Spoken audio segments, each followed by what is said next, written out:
السلام علیکم، میں لبنہ ملک آپ کی خدمت میں حاضر، اور آج ہم بات کریں گے پاکستان تحریک انصاف کی 3.5 سالہ حکومت کے حوالے سے کہ ان کی 3.5 سالہ حکومت میں کیا ہوا اور کیا نہیں ہوا، اور کیا بہتر ہوا اور کیا بہتر نہیں تھا۔ اس حوالے سے ہم ڈسکس یہ کریں گے کہ خان صاحب نے جو اپنے پلانز دیے تھے، اپنے پروگرام دیے تھے، انہوں نے یہ کہا کہ یہ پروگرام، تو ان میں سے کون سے پروگرام پہ امپلیمنٹیشن ہوئی اور کون سا پروگرام جو ہے وہ صرف کتابوں تک محدود رہا۔ ہم سب سے پہلے بات کریں گے احساس کفالت پروگرام کی۔ احساس کفالت پروگرام کے حوالے سے بہت بہتر انداز میں چیزیں ہوئیں، اور ڈیفینیٹلی خان صاحب نے اس حوالے سے لوگوں کو بہت سارا ریلیف بھی پرووائڈ کیا، اور ڈیفینیٹلی بہت سارے لوگوں نے، اس وقت بھی ایسے کئی لوگوں سے میں واقف ہوں جو ہر مہینے 14,000 روپے وصول کرتے ہیں اور اپنے گھروں کی کفالت کرتے ہیں۔ اس کے بعد ہم بات کریں گے لنگر خانوں کے حوالے سے۔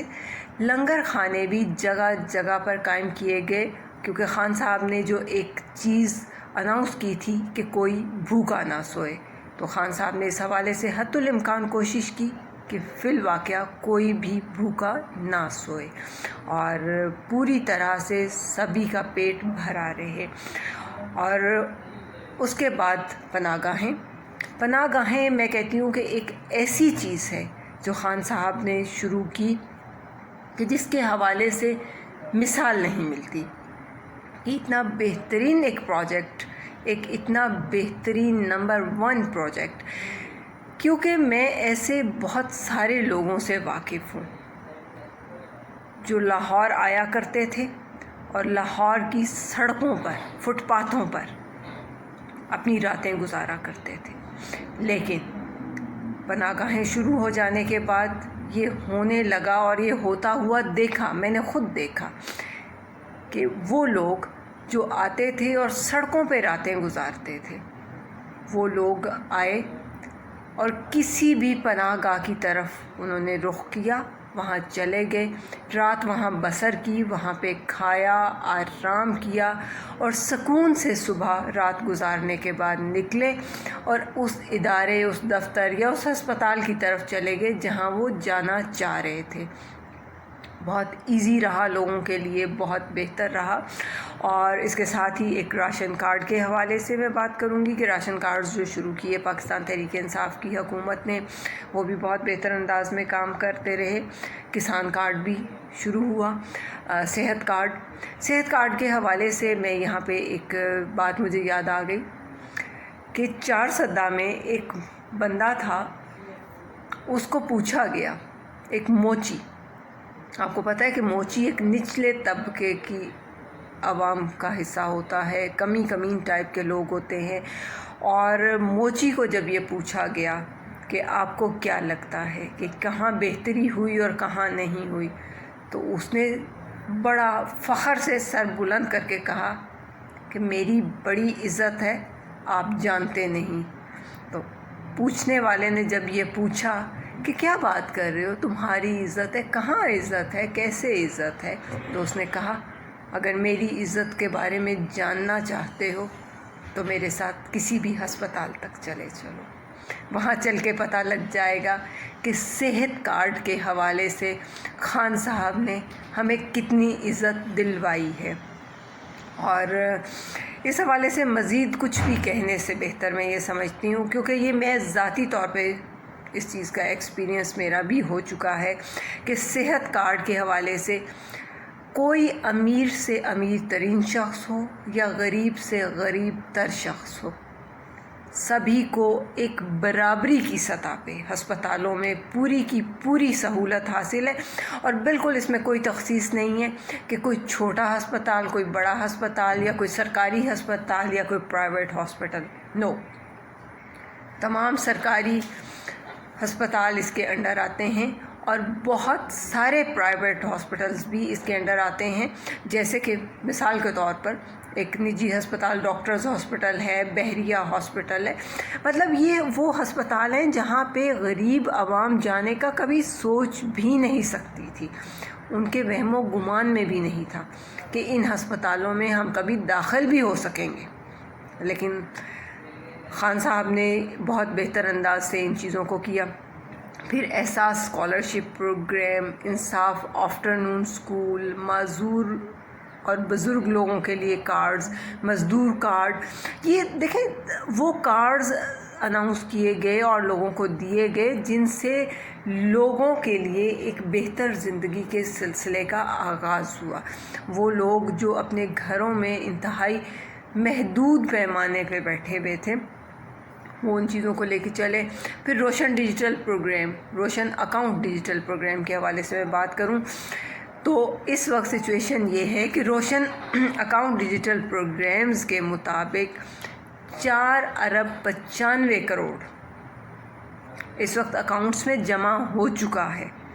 تو 4 ارب 95 کروڑ جمع ہونے کا مطلب یہ ہے کہ وہ ایک بہت اچھی رقم ہے. اور یہ تو ابھی آغاز ہے نا، ابھی تو بہت ساری چیزیں ڈیولپ ہونے جا رہی ہیں اور آہستہ آہستہ ان اکاؤنٹس میں رقم کہاں تک جا پہنچے گی اس کا اندازہ تو تبھی ہوگا جب ہمارے سارے اوورسیز اس معاملے کا حصہ بنیں گے. پھر خدمت مراکز بہت سارے قائم کیے گئے اور ڈیفینیٹلی وہ عوام کے لیے قائم کیے گئے. نیب کو با اختیار بنایا گیا، راست پروگرام شروع کیا گیا، سیرت یونیورسٹی کا قیام ہوا، ٹورزم کا فروغ ہوا. اور یہاں پہ میں یہ بات کرتی چلوں کہ ٹورزم کا فروغ بہت بہترین شکل میں ہوا، اس لیے کہ پاکستان ایک انتہائی سرسبز اور ایک خوبصورت ملک ہے. اسی طرح سے بلینٹری سونامی کی بات ہوئی، ٹیکس ریفارمز کی گئیں، اس کے علاوہ اپنا گھر اسکیم شروع کی گئی کیونکہ خان صاحب یہ چاہتے ہیں کہ اپنا گھر، ہر کسی کو اپنا گھر، اپنی چھت کی سہولت میسر آئے. پھر اس کے علاوہ سب سے ایک اہم چیز، خان صاحب خود کرکٹ انہوں نے کھیلی اور کرکٹ کے حوالے سے ڈیفینیٹلی وہ بہت بہتر انداز میں چیزوں کو دیکھتے رہے ہیں. پی ایس ایل کی کامیابی ایک بہت بڑی کامیابی ہے کہ پوری دنیا میں سے کرکٹ کی بحالی جو ہوئی تو پوری دنیا میں سے ٹیمیں آئیں، یہاں پہ انہوں نے میچ کھیلے اور ساری چیزیں بہتر انداز میں ہوئیں. پھر ڈیمز کے حوالے سے جو بات ہوئی، خان صاحب نے کتنے ہی ڈیمز شروع کیے جن میں بھاشا ڈیم، واسو ڈیم، محمد ڈیم، ان ڈیمز کے اوپر کام شروع ہوا، کام کا آغاز ہو گیا اور بہت اچھا بہترین چیزوں کے ایک چیز ہے یہ. بلا سود قرضے کی تقسیم ہونی شروع ہوئی. رحمت العالمین اتھارٹی کا قیام کیا گیا جو میں سمجھتی ہوں کہ بطور مسلمان کسی بھی شخص کے لیے ایک بہت بڑی بات ہے. خان صاحب نے اسلامو فوبیا کے حوالے سے اقوام متحدہ میں آواز اٹھائی. زمینوں کی ڈیجیٹلائزیشن ہوئی، گوادر پورٹ کے حوالے سے کام ہوا، سٹیزن پورٹل کا قیام ہوا اور یہ اتنی ڈھیر ساری چیزیں ہوئی ہیں کہ کن کن چیزوں کا ذکر میں یہاں پہ کروں اور کیا کیا چیزیں میں بتاؤں.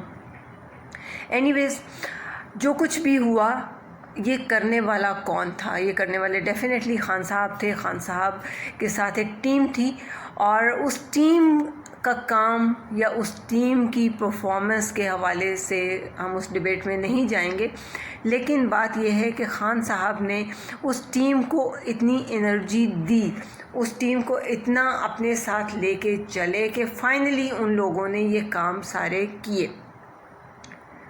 اور یہاں پہ میں یہ کہنے میں کوئی آر نہیں سمجھتی کہ خان صاحب آپ عزم کی، شجاعت کی، بہادری کی اور خودداری کی ایک جیتی جاگتی مثال ہیں. اور جب بندہ راہ حق پہ کھڑا ہونا تو اس وقت اس کے بہت سارے مخالف پیدا ہو جاتے ہیں. ہر کوئی اپنی ٹانگیں اٹکانے لگتا ہے اس کی راہ میں، رکاوٹیں کھڑی کرنے لگتے ہیں لوگ. لیکن آپ نے گھبرانا نہیں ہے. آپ پاکستان کے ہی نہیں، آپ مسلم امہ کے لیڈر ہیں اور ہار جیت تو میدان میں ہوتی ہے. آپ میرا خیال ہے اس بات کو میرے سے زیادہ جانتے ہیں. ہار جیت میدان میں ہوتی ہے، ہارنا جیتنا کھیل کا تسلسل ہوتا ہے.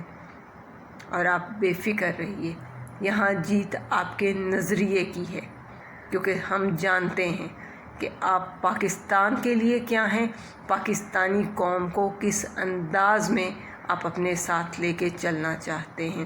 پاکستان کی خودداری اور پاکستان کی سالمیت کے حوالے سے اگر آپ نے کسی چیز پہ کمپرومائز نہیں کیا تو ہم کیوں؟ ہم بھی نہیں کریں گے۔ آپ عظیم فکر کے وارث ہیں، آپ جیت چکے ہیں، اور انشاءاللہ اللہ پاک آپ کو مزید کامیابیاں دے گا۔ آپ پاکستان اور پاکستان کی عوام کو اسی طرح ساتھ لے کے چلتے رہیں۔